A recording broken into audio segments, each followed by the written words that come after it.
Doctor Ambedkar ने अकेले बैठकर पूरा संविधान लिखा था। ये सबसे पहली और सबसे आम बात है जो बचपन से हमारे कानों में डाली गई है। मानो जैसे किसी ने अकेले बैठकर 3 साल तक कलम चलाई और दरवाजा खोलकर देश को संविधान थमा दिया। ये सुनने में बड़ा खूबसूरत है, लेकिन अगर आप उस दौर में जाएंगे जहां पर संविधान लिखा जा रहा था, तो संविधान सभा में करीब 300 सदस्य थे और उसकी 2 दर्जन से ज्यादा कमेटियां थी, जिसमें ड्राफ्टिंग कमेटी सिर्फ एक थी। इस कमेटी की बात करेंगे तो यह कमेटी 29 अगस्त 1947 को बनाई जाती है और डॉक्टर अंबेडकर समेत 7 लोग इसमें होते हैं। इसके खास लोगों में अल्लादी कृष्णस्वामी अय्यर साहब और के.एम. मुंशी जैसे उस दौर के जो बड़े कानूनी दिमाग के लोग थे वो शामिल थे। अब इस कमेटी के सामने जो पहला ड्राफ्ट रखा गया वो आपको जानकर हैरानी होगी कि डॉक्टर अंबेडकर का लिखा हुआ था ही नहीं। वो अक्टूबर 1947 में संविधान सभा के सलाहकार सर बी.एन. राव ने तैयार किया था, जो खुद संविधान सभा के सदस्य तक नहीं थे। जिस आदमी ने उस पूरे कानूनी ढांचे को शब्दों में ढाला वो थे एस.एन. मुखर्जी साहब, जिन्हें चीफ ड्राफ्टमैन कहा गया।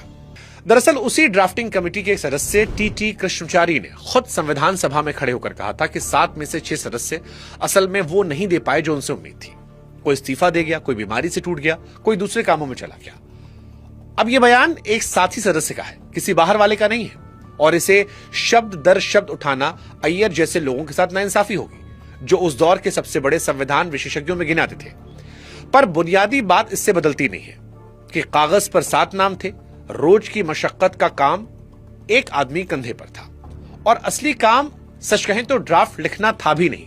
असली काम था उस ड्राफ्ट को सदन के बीचों बीच खड़े होकर बचाना, हर सवाल का जवाब देना, हर संशोधन से लड़ना और उसे स्वीकार करना। यह आंकड़े खुद डॉक्टर अंबेडकर ने 25 नवंबर 1949 को अपने आखिरी भाषण में दिए थे।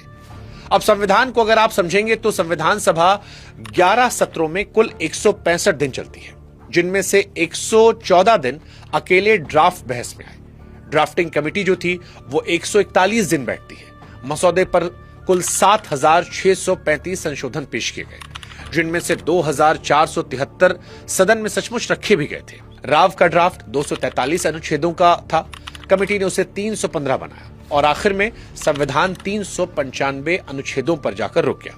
यानी जो कागज अंदर गया था और जो बाहर निकला वो एक चीज नहीं थे।